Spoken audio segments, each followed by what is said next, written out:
നമസ്കാരം. സ്വന്തമായി driving school തുടങ്ങി ചരിത്രമുണ്ടാക്കിയിരിക്കുകയാണ് KSRTC. സർക്കാർ മേൽനോട്ടത്തിലുള്ള ആദ്യ ഡ്രൈവിംഗ് സ്കൂളാണ് തിരുവനന്തപുരത്ത് മുഖ്യമന്ത്രി ഉദ്ഘാടനം ചെയ്തിരിക്കുന്നത്. ഇന്ത്യയിൽ ആദ്യമായാണ് ഒരു ബസ് സ്റ്റേഷന്റെ ആഭിമുഖ്യത്തിൽ സർക്കാരിൻ്റെ നേതൃത്വത്തിൽ ഡ്രൈവിംഗ് സ്കൂൾ ആരംഭിക്കുന്നത്. ഇത് CPM-ന്റെ കൂടി വിജയമാണ്. ഉദ്ഘാടന ചടങ്ങിൽ ഗതാഗത മന്ത്രി KB ഗണേഷ് കുമാർ ആയിരുന്നു അധ്യക്ഷത വഹിച്ചത്. വളരെ കുറഞ്ഞ ചെലവിൽ സാധാരണക്കാർക്കും ഡ്രൈവിംഗ് പരിശീലിക്കാനുള്ള ഒരു അവസരമാണ് സർക്കാർ പൊതുജനത്തിന് വേണ്ടി തുറന്നുകൊടുത്തിരിക്കുന്നത്. ഏതൊരു മറ്റു സ്വകാര്യ ഡ്രൈവിംഗ് സ്കൂളിനും മാതൃകയാക്കുന്ന തരത്തിലുള്ള പ്രവർത്തനങ്ങളായിരിക്കും KSRTCയുടെ ഈ ഡ്രൈവിംഗ് സ്കൂളിൻ്റെ നടത്തിപ്പ്. ഒരു ഡ്രൈവിംഗ് സ്കൂൾ എങ്ങനെ ആയിരിക്കണമെന്നതാണ് ഇവിടെ പ്രാധാന്യമർഹിക്കുന്നത്.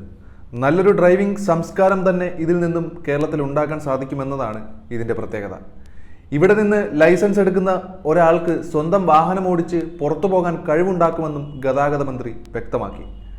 പാഠ്യപദ്ധതികൾ ഉൾപ്പെടെയുള്ളവ ഒരുക്കിയാണ് സ്കൂൾ തുടങ്ങിയിരിക്കുന്നത്. പാഠപുസ്തകം, പഠനത്തിനുള്ള ആപ്പ്, മോക്ക് എക്സാമിനേഷൻ, സിമുലേറ്റർ എന്നിവയുൾപ്പെടെ എല്ലാവിധ സൗകര്യങ്ങളും KSRTCയുടെ ഡ്രൈവിംഗ് സ്കൂളിൽ ഉണ്ടായിരിക്കുന്നതായിരിക്കും. ലേണേഴ്സ് പരീക്ഷ പരിശീലിക്കാനുള്ള സ്വകാര്യ സജ്ജീകരണവും ആപ്പിൽ ഒരുക്കിയിട്ടുണ്ട്.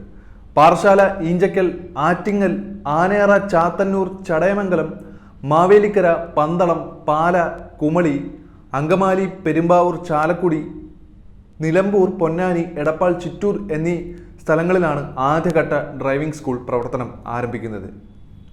ഹെവി LMV ലൈസൻസ് എടുക്കാൻ 9,000 രൂപയും 2 വീലർ ഡ്രൈവിംഗ് ലൈസൻസിന് 3,500 രൂപയുമാണ് ഫീസായി ഈടാക്കുന്നത്.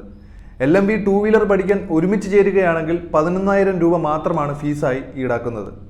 Heavy motor vehicle licence, light motor vehicle licence, 2 wheeler licence, 2 wheeler without gear licence എന്നിവ എടുത്തു വയ്ക്കാനുള്ള തുടക്ക പഠിതാക്കൾക്കുള്ള അഡ്മിഷനും ഉദ്ഘാടന വേദിയിൽ തന്നെ നൽകിയിരുന്നു. KSRTC CMDP S Pramod Shankar, ward councillor DG Kumaran, KSRTC finance officer A Shaji, staff training centre principal Salim Kumar, KSRTCയിലെ വിവിധ യൂണിയൻ പ്രതിനിധികൾ എന്നിവരും സർക്കാരിൻ്റെ ഈ സംരംഭത്തെക്കുറിച്ച് സംസാരിക്കുകയുണ്ടായി. കടകംപള്ളി സുരേന്ദ്രനായിരുന്നു ചടങ്ങിൽ മുഖ്യ അതിഥിയായി വന്നത്. മറ്റുള്ള ഡ്രൈവിംഗ് സ്കൂളുകളെല്ലാം അപേക്ഷിച്ച് ഇവിടെ പഠിച്ച് ലൈസൻസ് എടുക്കുന്നവർക്ക് കൂടുതൽ റോഡ് നിയമങ്ങൾ മനസ്സിലാക്കാനും സാധിക്കുന്നതാണ്.